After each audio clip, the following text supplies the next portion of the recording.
Hi అండి. ఇప్పుడే బజార్ నుండి అయితే మేము ఇప్పుడే వచ్చాము. మేమైతే షాపింగ్కి వెళ్ళాము. షాపింగ్కి వెళ్ళిన దగ్గర నా కొడుకు ఎంత తంగ్ చేశాడో తెలుసా.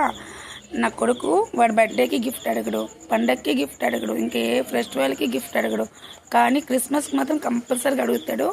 ఈ ఇయర్ అయితే ఎందుకు అడగలేదా అనుకుంటున్నాను. కానీ ఈరోజేమో షాపింగ్కి వెళ్ళేటప్పుడు రేపు వెళ్తామని లేదు, ఈరోజే వెళ్తామన్నాడు.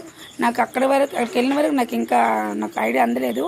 అక్కడికి వెళ్తా అంటున్నాడు, గిఫ్ట్ మమ్మీ అంటున్నాడు. ఏం గిఫ్ట్ అబ్బా అని కొన్ని ఇయర్ అయితే అడగలేదు. ప్రతి ఇయరు 2 months నుండి అడుగుతూనే ఉంటాడు. కానీ అంటే ఇయర్ బిల్కుల్ అడగలేదు కదా, మర్చిపోయాడు అనుకున్నాను. 3 days ముందు అడిగాడు, కానీ అప్పుడు ఇస్తానులని ఊరుకుండేస్తాను.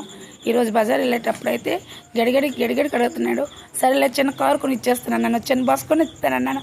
నాకు అది అవసరం లేదు అంటున్నాడు. క్రిస్మస్ గిఫ్ట్ ఇవ్వు అన్నాడు. లాస్ట్కి షాప్లోకి వెళ్ళేస్తే చాక్లెట్స్ ఉంటాయి కదా ముందుకి, అక్కడైతే వేరే వాళ్ళు వచ్చారు గ్రూపు, వాళ్ళు చాక్లెట్స్ తీసుకున్నారు. నేను తీసుకున్నాను, అని ఇచ్చేస్తాను. ఎందుకంటే నీ గిఫ్ట్ అన్నాను. అడిగి 2 చాక్లెట్స్, నాకు 2 చాక్లెట్స్ ఇచ్చినందుకు తిన్నందుకు షాప్ బయటకు వచ్చి కూడా నాకు కోటింగ్ అయ్యింది. నా కొడుకుతో బిగ్గిరోల్లాగా తీసుకున్న చాక్లెట్స్ అని అంటున్నాడు. మరి ఏం చేస్తాను, గిఫ్ట్ ఏదైనా ఇవ్వాలి కదా, అందుకే నీకు ఇది ఇచ్చేసాను అని చెప్పాను. మీకు కూడా మీ పిల్లలకి తంగ్ చేస్తారండి లేదా చెప్పండి.